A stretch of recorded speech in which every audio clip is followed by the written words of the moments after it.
नमस्कार, मैं हूं विक्रांत यादव और आप देख रहे हैं आपका अपना चैनल द स्वतंत्र। एफसीआरए कानून को लेकर लगातार देश में बहस चल रही है। ये सत्र शुरू होने से पहले कहा जा रहा था कि सरकार एफसीआरए में संशोधन कानून लेकर आएगी और सरकार एक तरह से जो विदेशी लोग भारत में गड़बड़ करने की कोशिश करते हैं उन पर नकेल कसने की का प्रयास किया जाएगा। लेकिन अब एफसीआरए कानून में जो संशोधन विधेयक था उसे जेपीसी के पास भेज दिया गया है। यानी ये कहा जा रहा है कि विपक्ष के अनुरोध को स्वीकार किया गया।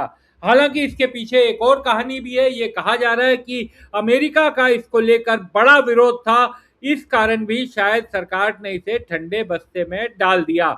लेकिन क्या है एफसीआरए कानून और क्यों इस पर इतना बवाल मचा हुआ है और कहां से इसकी शुरुआत हुई थी, इन तमाम चीजों को आज समझने की कोशिश करते हैं। और हमारे साथ वरिष्ठ पत्रकार संदीप देव जी जुड़ गए हैं। हमारे पुराने सहयोगी हैं, वरिष्ठ पत्रकार हैं, इंडिया स्पीक डेली अपना चैनल और वेबसाइट चलाते हैं, उस पर आप उनसे लगातार तमाम इस तरह के मुद्दों पर जुड़ते रहे हैं। तो आज हमने संदीप जी से अनुरोध किया कि वो जुड़ें और दास स्वतंत्र पर इस मामले में एक चर्चा की जाए।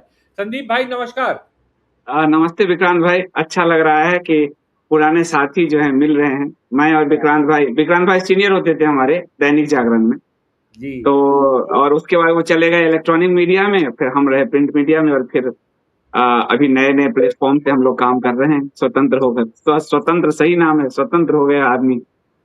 ज्यादा सुकून है जीवन में जितना स्वतंत्र रहिए संदीप भाई, सही और बात आपसे है। बेहतर कौन जानेगा। आप तो हमसे पहले जो है स्वतंत्र हो गए थे। हाँ, तो मैं संदीप 2012 में ही जॉब छोड़ दिया था मैंने। हाँ, तो संदीप भाई थोड़ा सा एफसीआरए के बारे में समझाइए, क्यों क्या है ये। एफसीआरए जब ये अभी बहस चल रही थी, एफसीआरए बिल संशोधन 2026, हाँ और उसमें जब अमेरिका जो भी सत्ताधारी पार्टी है अमेरिका में, रिपब्लिकन पार्टी, उसके जो हाँ सांसद थे राइली मूर, हाँ उन्होंने जो कमेंट किया और अमेरिका जिस तरह से बेचैन हुआ, तो मैंने अपने यहाँ एक शो किया था और एक लेख बड़ा लंबा लिखा था कि अब भारत सरकार आगे नहीं बढ़ेगी, क्योंकि इस सरकार को अगर आप देखिए तो बहुत कुछ हमारी विदेश नीति और कई आंतरिक नीति भी अमेरिका एक तरह से डिक्टेट कर रहा होता है। हाँ और जिस तरह से सांसद रायली मूर ने इसको प्रभु यीशु से, ईसाइयत से जोड़ दिया, तो वो हाँ पूरा एक लेफ्ट जो आप वो कहिए कि पश्चिम की जो लॉबी है, हाँ उसके आगे तो फिर भारत सरकार नहीं चल सकती थी। उन्होंने एग्जैक्ट कोट किया था कि प्रभु हाँ यीशु मसीह के पुनरुत्थान के कुछ ही दशकों बाद जब सेंट थॉमस अपोस्टल ने भारत के मालाबार तट की यात्रा की, तब से ईसाई समुदाय भारत में मौजूद है। और उन्होंने इसको ईसाइयत से जोड़ा, लेकिन ईसाई धर्म के इस लंबे इतिहास के बावजूद भारत की संसद एफसीआरए नियमों में ऐसे संशोधन करने पर विचार कर रही है जो सरकार को चर्चों, एकदम स्पष्ट लिखा उन्होंने, हाँ चर्चों और धार्मिक चैरिटी संस्थाओं का नियंत्रण सरकारी अधिग्रहण यानी अपने हाथ में लेने की अनुमति देता है। यह ईसाई समुदाय पर एक सीधा हमला है। हम्म यदि यह विधेयक इसी रूप में आगे बढ़ता है तो यह भारत के साथ हमारे बायलैटरल रिलेशन में एक बड़ी चिंता और तनाव का विषय होगा। बिल्कुल। रायली चार मूर ने अगस्त का स्पष्ट चार कर अगस्त दिया, का ये ट्वीट है, 4 अगस्त का। 4 अगस्त का। और हम्म। मैंने उसमें लिखा था कि अब भारत सरकार आगे नहीं बढ़ेगी, क्योंकि अच्छा, अमेरिका आपको इसमें, उसी समय लग गया था। हाँ, मैंने उस पे शो किया था और मैंने आपको अपने लिंक जो है, लेख का हाँ, लिंक जो है, मैंने देखोगे। हाँ, मैं वो लेख मैंने लिखी थी उसी समय, और मैंने कहा कि अब भारत सरकार आगे नहीं बढ़ेगी, क्योंकि इतने दिनों में भारत सरकार की नीति हमने देख ली है। भारत की ये सरकार प्रो अमेरिका है, बिल्कुल प्रो अमेरिका है। अगर आप देखेंगे विदेश नीति में कई चीजें हैं जो हमारी विदेश नीति में गड़बड़ हुई है, और अभी देखें तो कोई बड़ा मित्र भी हमारे साथ नहीं है प्रो अमेरिकन नीति के कारण। तो वो स्पष्ट हो गया कि अब भारत सरकार, वरना जो सरकार दूसरी पार्टियों को तोड़ के 336 330 सांसद की घोषणा करती हो, उसके लोग करते हो, वो एफसीआरए जैसा मामूली संशोधन को जेपीसी में डालेगी, ये तो मजाक वाली बात है। तो अमेरिका जो इसके पीछे क्यों नाराज हुआ, एक तो ईसाई मिशनरीज का अमेरिका की अपनी एक पॉलिसीज है, और वो पॉलिसी बड़ी खुली हुई है, बिल क्लिंटन के समय से है, या उससे पहले से भी कहिए कि वो ईसाई मिशनरीज को फंड करती है। उसने बहुत साफ किया कि अपने सेकुलर स्टेट की अवधारणा में उसने एकदम साफ किया है कि भैया चर्च जो है हमारे शासन में हस्तक्षेप नहीं करेगा, पर उसके काम को बढ़ाने में हम फंड करेंगे। तो भारत में ईसाई मिशनरियों का काम काफी गहरा, पंजाब में आप देखिए कि सिखों की भूमि है, वहां भी वो पहुंच गए हैं। तो वो चीज उनको लगा। लेकिन मैं इसको अगर आप थोड़ा सा ऐसे देखता हूं, मतलब मैं थोड़ा सा, आप इनको कहिए कि आप कॉन्स्पिरेसी में सोचते हो, आप ऐसे सोचो कि भारत सरकार ऐसा क्यों करना चाह रही थी। अगर आप एक फैसले देखोगे कि आप हमारे एक राष्ट्रीय उद्यमी हैं, उसको क्लीन चिट मिला है, तो ये बड़ा वायलेंस वाला खेल था, प्रेशर का खेल था। उसी समय जब सुनवाई चल रही थी, एक प्रेशर टैक्टिक्स था कि अगर आप वो करोगे तो हम ये करेंगे। तो वो एक समझौते की तरफ गई है वहां पे, नहीं तो वो स्थिति बहुत बिगड़ रही थी। अगर आप देखोगे एक और हमारे जो बिजनेसमैन भारत के सबसे बड़े हैं, उनको ट्रंप के बेटे की कंपनी में फंड डालना पड़ा है, पैसा डालना पड़ा है एक डूबी हुई कंपनी में। तो वो ट्रंप अपना एक प्रेशर टैक्टिक्स खेलता रहता है। तो थोड़ा भारत सरकार ने भी, जो मुझे लगता है कि एफसीआरए के बिल के जरिए प्रेशर टैक्टिक्स खेला। और ये क्यों मैं कह रहा हूं, क्योंकि असल में एफसीआरए को जो होता है ना कि उसको अंडर, मतलब कॉर्पोरेट के अंदर घुसा देना, छुपाना और उसका सही सदुपयोग करना, ये सबसे ज्यादा भारतीय जनता पार्टी ने किया है। पॉलिटिकल फंडिंग में मनमोहन सिंह जी 2010 में, मुझे याद है शायद कुड़ाकुलम संयुक्त पे कुछ विरोध चल रहा था तमिलनाडु में, तो मनमोहन सिंह जी का बयान है, 10/11 का बयान है शायद, मैं नई दुनिया अखबार में था, कि हमारे एनजीओ जो है, हमारे विकास, कई एनजीओ हमारे विकास की राह में रोड अटका रही। वो बहुत स्पष्ट उन्होंने बोला था, बहुत ज्यादा। और उन्होंने एफसीआरए को थोड़ा टाइट किया था। मनमोहन सरकार के समय एकदम स्पष्ट था कि एफसीआरए किसी भी उस एनजीओ में जो जरा भी पॉलिटिकल एक्टिविटी से जुड़ी है, उसका एफसीआरए लाइसेंस रद्द हो जाए। ये बहुत बहुत क्लियर था। लेकिन मोदी सरकार आई 2016 में, उसका सब अमेंडमेंट आपको भी बताता जाऊंगा, 16, 18, 22, उसने पॉलिटिकल, मतलब पार्टियों में विदेशी फंडिंग को जायज कर दिया। यानी अब कोई विदेशी फंडिंग से हमारी राजनीति को डायरेक्ट जो है कंट्रोल कर सकता है, ये स्थिति पैदा कर दी। और बड़ा ताज्जुब होगा, 2018 का बिल अगर आप देखोगे, अभी संसद में दोनों पार्टियां टकरा रही है, कांग्रेस भी टकरा रही है और भाजपा भी टकरा रही है और दूसरी दल भी टकरा रही है, अलग इशू। पर ये दोनों ही पार्टियों ने गुपचुप से इसको पास कर दिया 2018 में, किसी ने विरोध नहीं किया, बिल्कुल सम्मिलित रूप से पास कर दिया। तो वो मैं, अब अगर आप कहोगे तो मैं एक बैकग्राउंड में समझाना चाहूंगा लोगों को कि बैकग्राउंड एफसीआरए बना कैसे, और एफसीआरए लाने के पीछे यही लोग थे। तो इसकी शुरुआत होती है, अगर आप उस समय के संसद का बहस है, और ये बहस आपको उस समय का न्यूयॉर्क टाइम्स का, अगर आप सर्च करोगे तो मिल जाएगा, नहीं तो मैं भेज दूंगा, न्यूयॉर्क टाइम्स का 1967 का एक लेख है। जब आपको शीत युद्ध हो रहा था, तो कांग्रेस का झुकाव सोवियत रूस की तरफ हमेशा से रहा, इसमें कोई छुपाने वाली बात नहीं है। बिल्कुल।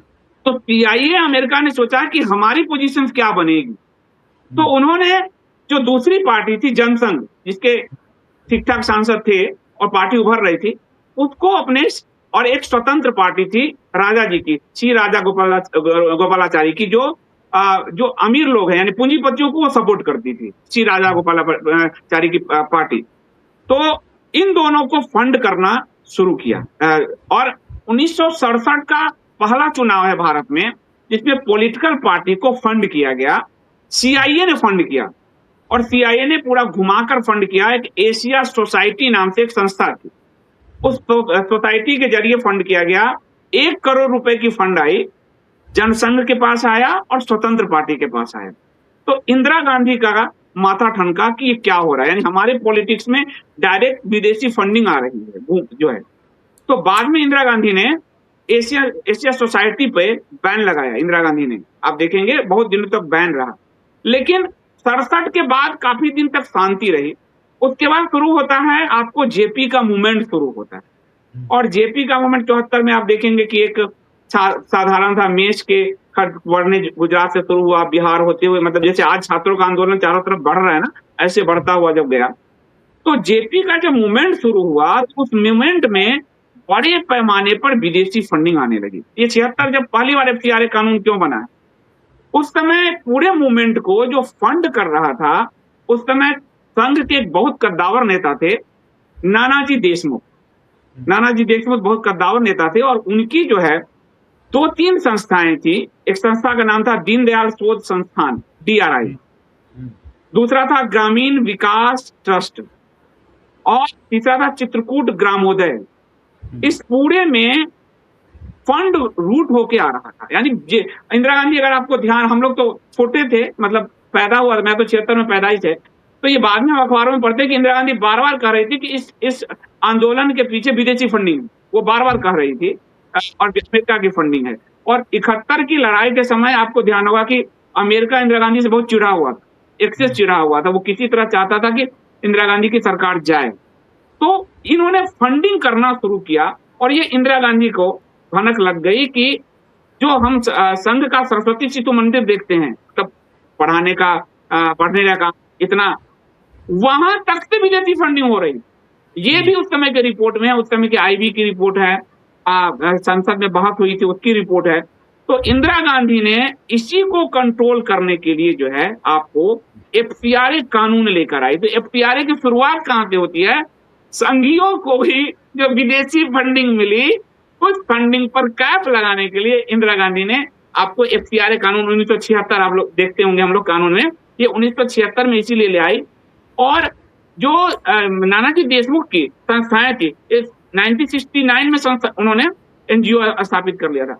तो इसको इन्होंने स्क्रूटनी में डाला, जांच में डाला। लेकिन आपको ध्यान है कि आपातकाल बहुत जल्दी फिर खत्म भी करना पड़ा और फिर आई मोरारजी जी देसाई की सरकार और 90 सांसद था उसमें जनसंघ का। वो तो सबसे बड़ी पार्टी जनसंघ की थी, 90 सांसद थे उसके। अटल अडवाणी जैसे ताकतवर नेता मंत्री बने थे। तो उन्होंने इस पूरे जांच को पटरी से उतार दिया, मतलब उस पूरे जांच पे ढक्कन लगा दिया, जांच बंद कर दिया। तो FCRA आया क्यों? यानी पहला विदेशी फंडिंग का जो, जिसके कारण संसद में बहस हुआ 1967 में, शायद चौहान साहब थे रक्षा मंत्री, आप इसको चेक कर लीजिएगा, तो वहां शुरुआत हुई बहस। जनसंघ स्वतंत्र पार्टी में आया 1 करोड़ रुपए, उसके बाद JP मूवमेंट में आया और नानाजी देशमुख के NGOs के थ्रू आया, 3 NGOs के थ्रू विदेशी पैसे आए। और इसमें बड़ी मात्रा में सांस्कृतिक अनुदान के नाम पे अंतर्राष्ट्रीय एक सेल नेटवर्क, जो सेल कंपनियां होती है, उसके जरिए आया। और इसको जो है आप देखेंगे कि 1989 में अमेरिका ने इसी को IDRF नाम से रजिस्टर्ड करवाया है, Indian development and relief fund. एक बड़ा नेटवर्क का रूप दिया अमेरिका ने। तो ये शुरुआत वहां से होती है। लेकिन वर्तमान में जब हम आते हैं इसमें, तो हमको दिखेगा कि जब मोदी सरकार आती है, और मोदी सरकार जब आई है और FCRA पे बहुत सारी बात होने लगी कि भाई विदेशी फंडिंग आ रहा है, लेफ्ट में आ रहा है, इसमें आ रहा है, वो सरकार को काम करने से रोकना चाहती है। तो सबसे पहले क्या हुआ कि मोदी सरकार के आने से ठीक पहले, आप समझिए उसी साल समझिए 2014 आता है। और 2014 में दिल्ली हाईकोर्ट, आप तो कोर्ट पूरा कवर करते रहो, बहुत लंबा कवर किए हो, दिल्ली हाईकोर्ट का एक फैसला आता है और इसमें एक उनका नाम था EAS शर्मा, जिन्होंने इसको एक याचिका दायर की थी। और उन्होंने मार्च 2014, तो मई में मोदी सरकार आई है, तो उससे 2-3 महीने पहले की बात है, उसमें हाईकोर्ट ने एक फैसला सुनाया। अब सुनाया फैसला क्या कि हाईकोर्ट ने भारतीय जनता पार्टी और कांग्रेस दोनों को FCRA उल्लंघन का दोषी पाया, साफ साफ। उसमें था क्या कि जो वेदांता रिसोर्सेज है, जो वेदांता कंपनी है, ब्रिटेन में रजिस्टर्ड है, उनकी जो सहायक कंपनी थी शेषा गोवा, स्टरलाइट इंडस्ट्री, इनसे करोड़ों का चंदा कांग्रेस के भी फंड में गया था, पार्टी फंड में, और भारतीय जनता पार्टी के भी फंड में गया था। अब FCRA 2010 को मैंने पहले ही बता दिया था कि मनमोहन सिंह ने कसा था। उन्होंने स्पष्ट कर दिया था कि किसी भी पॉलिटिकल दल में FCRA नहीं आ सकता। मतलब उसको सबसे मजबूत अगर किसी ने बनाया तो मनमोहन सिंह ने बनाया था, इन सरकार ने नहीं बनाया, जबकि उनको हम रोबोट और क्या क्या कहते थे। और कोई भी NGO जो पॉलिटिकल एक्टिविटीज करती भी दिखेगी तो उसका लाइसेंस रद्द हो जाएगा। तो अब ये कानून था 2010 का कि भाई पॉलिटिकल एक्टिविटी में, पॉलिटिकल पार्टी में विदेशी फंड आ नहीं सकता। पर 14 में हाईकोर्ट ने कांग्रेस भाजपा दोनों को दोषी पाया। तो क्या किया, दोषी जब इनको पाया तो मोदी की सरकार बनी। और उस समय अरुण जेटली, मुझे ध्यान है अरुण जेटली शायद वित्त मंत्री थे, उन्होंने 2016 में वित्त विधेयक पेश किया और उसमें बहुत ही गुप्त संशोधन जो अखबार आदि में भी नहीं छपा और चैनल में तो क्या बात होगा, उन्होंने बड़ा ही गुप्त संशोधन 2016 के फाइनेंस एक्ट में कर दिया और इसमें तय किया गया कि यदि किसी भारतीय कंपनी में विदेशी शेयर होल्डिंग 50% से अधिक है, मतलब 50% से अधिक भी है, लेकिन वह भारत की एफडीआई नियम के तहत पंजीकृत है, तो उसे विदेशी सोर्स नहीं माने। ये अरुण जेटली ने संशोधन किया कि यदि कोई भारतीय कंपनी में विदेशी शेयर होल्डिंग है, यानी 60% है, मान लो आप, तो इसके बावजूद भी यदि भारतीय एफडीआई नियम के तहत, फॉरेन डायरेक्ट इन्वेस्टमेंट के तहत वो यहाँ रजिस्टर्ड है, तो वो जो फंड करेगी उसको हम विदेशी नहीं माने। ये संशोधन कर दिया, तो इससे कांग्रेस और भाजपा का बचाव होना चाहिए था, लेकिन इसमें एक पेच फंस गया भयंकर, कानूनी रूप से पेच फंस गया। अब सितंबर 2010 में जो ये लागू हुआ था संशोधन, उसमें साफ साफ जो विदेशी कंपनी क्या है उसकी पूरी परिभाषा दी हुई, तो इस अमेंडमेंट से काम हो नहीं रहा था। तो क्या किया इन्होंने कि जो कांग्रेस और भाजपा दोनों को 2004 से 2009 के बीच में, यानी पुराने एफसीआरए 1976 के कानून के तहत इनको विदेशी फंड मिला था। तो अब 2016 में जो संशोधन हुआ वो 2010 के कानूनी संशोधन उससे पहले हो चुका है, तो 2016 का संशोधन इन दोनों पार्टी को नहीं बचा पा रही थी। तो अब इसके लिए इनको एक अमेंडमेंट लाना, यानी पूरा कानून बदलना जरूरी हो गया। और इन्होंने क्या किया कि 2018 में, अगर आप देखोगे हिंदू अखबार सबका एक आपको मिल जाएगा कि अब इनको ये था कि 2010 के कानून से अगर 4 से 9 के बीच पैसा लिए हैं तो 2000 कानून में पहला अमेंडमेंट आ चुका है, वो 16 में हम कर रहे हैं, तो हम कानून में फिर भी फंस रहे हैं। तो इनको बैक जाना था, 1976 में जाना था, जब ये कानून बना वहां जाना था, वहां से इनको संशोधन लाना था ताकि 2010 के उस संशोधन को वो बाईपास कर सके। मतलब पाठक समझ पा रहे हैं मैं जो कह पा रहा हूँ? बिल्कुल, एकदम समझ में आ रहा है। हाँ, तो वो 2010 के जो संशोधन मनमोहन सरकार लाई थी उसको बाईपास कर सके, और 76 के कल को भविष्य में कोई सरकार आए, चलो ठंडे बस्ते में डाले, लेकिन 76 के समय जो जेपी मूवमेंट में भी विदेशी फंडिंग आई थी, कभी कोई जांच हो जाए, तो इनको संशोधन लाने की जरूरत पड़ गई 1976 से 2010 के संशोधन को बाईपास करने के लिए, अपने 2004 से 9 के बीच विदेशी फंडिंग को बचाने के लिए। तो उनको और 1976 में जो, और उससे पहले जो फंडिंग आई थी उस फंडिंग को बचाने के लिए, तो ये 3 चीजें थी, और इसमें सारी पॉलिटिकल पार्टी एक हो गई। भारत की पूरी अभी जो जितने कुटनुरा कुश्ती हो रही है सब एक हो गई, और मार्च 2018 में लोकसभा में एक वित्त विधेयक संशोधन पेश किया गया, बिना किसी विस्तृत संसदीय चर्चा, बिना किसी बहस के, बिना विरोध के, विपक्ष के विरोध के, कुछ मिनट, विद इन मिनट, आप 2-3 मिनट के अंदर इस पे कांग्रेस ने किसी ने कोई विरोध नहीं जताया, और ये इसमें 2018 में इसको पास कर दिया गया। अब उसमें पास जो किया गया तो उसमें कहा गया कि ये कानून अब 1976 से लागू है, 5 अगस्त 1976 से लागू है। तो जितना विदेशी फंडिंग हुआ, जितना, वो सबको भारतीय जनता पार्टी के मोदी सरकार ने पॉलिटिकल पार्टी में विदेशी फंडिंग को कानून बनाकर लीगलाइज कर दिया। अब आप ये समझो, अब ये अगर ये देशद्रोह सबको कहते हैं तो ये सबसे बड़ा देशद्रोह है, क्योंकि कोई विदेशी कंपनी डालेगी पैसा, कोई भी सरकार हो XYZ कहीं भी, और उसको अपने हिसाब से नीति बनवाएगी। तो अभी आप अमेरिका का देख रहे हो, अब आप 26 पे आओ तो अमेरिका के कहने पे आप जो संशोधन ला रहे थे वो पीछे चले गए, सीधा पैसा है। आप जैसे आपको मैं एक उदाहरण और देता हूं, कोरोना संकट आए, अब पहले का कानून होता तो क्या होता, तो कोरोना संकट में आप देखोगे कि बिल गेट्स की जो कंपनी एस्ट्रोजेनिका, वो भारत में आता है, आपको आधार पूनावाला के सीरम इंस्टीट्यूट के थ्रू आया, और वो आया यहाँ पे कोविशील्ड बन के। तो बिल गेट्स का पैसा लगा है आधार पूनावाला के, और वो कोविशील्ड को सबसे ज्यादा भारत में सबसे ज्यादा लोगों को कोविशील्ड लगा है। अब आधार पूनावाला तो देखोगे, आपको इलेक्ट्रल बॉन्ड का जो सुप्रीम कोर्ट के कारण ही हम जानते हैं, तो 50 करोड़ की फंडिंग बीजेपी को देता है। तो ये पुराने कानून में विदेशी फंडिंग मानी जाती, पर कानून इन्होंने ऐसा बनाया कि ये आराम से, अगर आप देखोगे कि आधार पूनावाला का कोविशील्ड, कोवैक्सीन को इंडियन माना गया था, हालांकि उसमें ही पैसे थे बाहर के, लेकिन कोविशील्ड सबसे ज्यादा बिजनेस दिया गया, उसने 50 करोड़ फंडिंग दिया। तो एफसीआरए का सबसे ज्यादा दुरुपयोग, और जो पॉलिटिकल पार्टी में विदेशी फंडिंग, उसको जायज कानूनी रूप से जांच करने वाली मोदी सरकार है। अब इसमें एक और बात हुआ, गृह मंत्रालय ने किया 2022 में, ये भी हाँ। एक तो पहले खुद को क्लीन चिट इन्होंने दे ही दिया। 2022 में इन्होंने एक बड़ा काम किया कि जुलाई 2022 में केंद्रीय गृह मंत्रालय ने एफसीआरए की जो आधिकारिक वेबसाइट है, उसमें जो विदेशी फंडिंग मान लिया कोई उधर से दे रहा है, अमेरिका फोर्ड जो भी दे रहा है और जो यहाँ से ले रहा है, उन दोनों का डाटा रातों रात गायब कर दिया। तो पहले आप ऐसे जर्नलिस्ट सर्च कर लेते थे कि भाई फोर्ड ने किसको पैसा दिया, इस कंपनियां ये कहां लगा रहा है, तो आप जांच करके खबर लिख सकते थे। इसने आपको खबर लिखने से, आरटीआई लगाने से सब बंद कर दिया, वो पूरा डाटा ही गायब कर दिया इन्होंने। और जब इनसे पूछा गया कि भाई डाटा क्यों गायब किया आपने इस बारे में, तो उन्होंने कहा हम अनावश्यक डाटा की सफाई कर रहे थे। आप समझ रहे हो, इन्होंने कहा अनावश्यक डाटा है कि भर गया, उसकी हम सफाई कर रहे थे। तो पूरा विदेशी डोनर की सूची ही इन्होंने गायब कर दी। हम, क्योंकि मैं एफसीआरए पर ना खबर लिखता रहा हूं, अखबारों में भी, यहाँ भी, तो मुझे इसलिए वो सब याद है।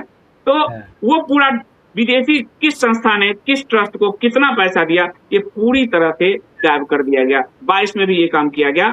और उसके बाद जो है जन सामान्य कभी नहीं जान पाई कि जो हम लोग पहले एक्सपोज करते थे, जन सामान्य कभी नहीं जान पाई कि एफसीआरए से कौन सा विदेशी ट्रस्ट या कंपनी यहाँ के किसको पैसा दे रहा है, ये कभी पता नहीं चलेगा।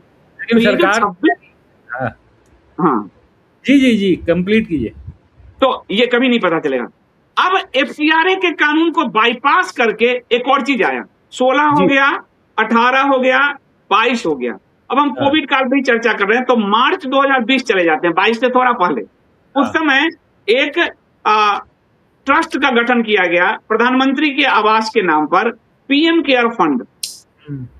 अब पीएम केयर फंड क्या है? प्रधानमंत्री आवास, प्रधानमंत्री है यानी सरकार है, और पीएम केयर फंड को एफसीआरए में पूरा छूट दिया है। आप समझ रहे हो, मतलब आप कोई भी ट्रस्टर बनाओगे तो 3 साल तक आप नहीं ले सकते, बहुत सारे नियम हैं।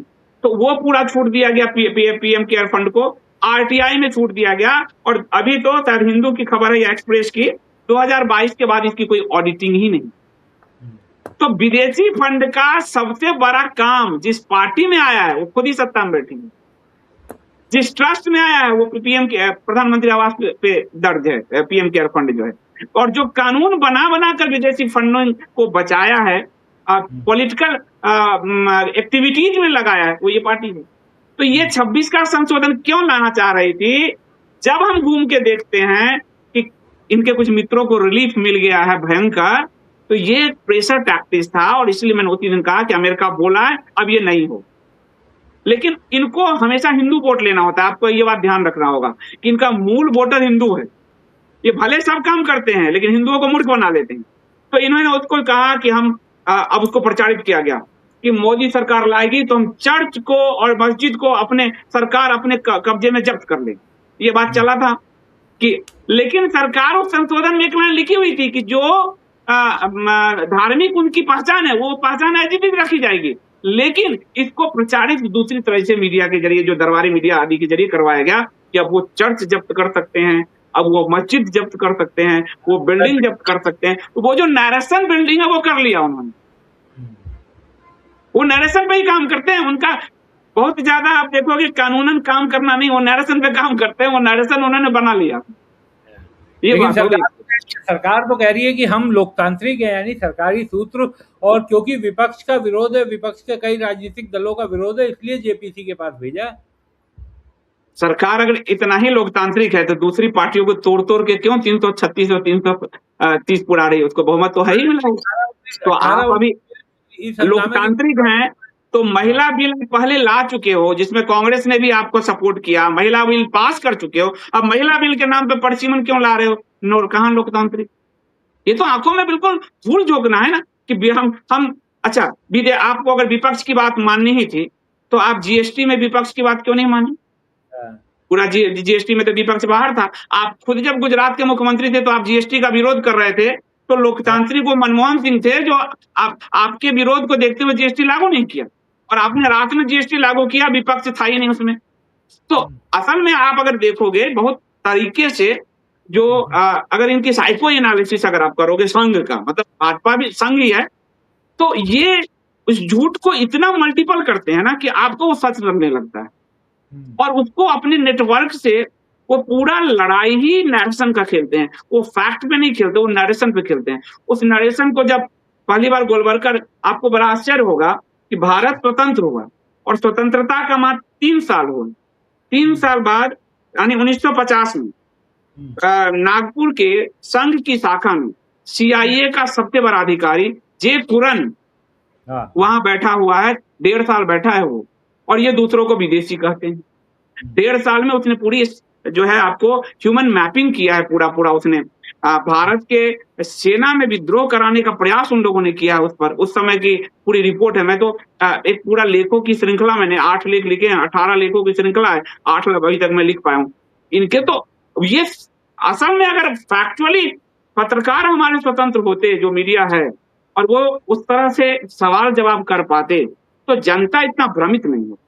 असल में सबसे पहले कोई भी आता है तो सूचना के तंत्र पे कंट्रोल कर लेता है, और इसीलिए आप अगर देखोगे कि FCRA का डिटेलिंग अगर आप देखो, मैं कह रहा हूं कि बहुत अच्छे अखबार सब तो छाप ही सकते हैं पूरा डिटेल, पुराने वो भी नहीं छाप रहे।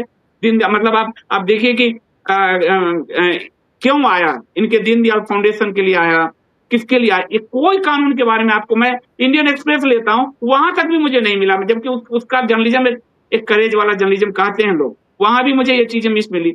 तो जब तक जनता को इसको बैकग्राउंड नहीं समझाया जाएगा, तो ये नरेशन वार, ये नरेशन यहाँ भी करने में सफल है कि हम तो चर्च ले लेंगे, ये मस्जिद ले लेंगे, ये कहानी। और विपक्ष असल में अमेरिका के दबाव में इन्होंने किया है।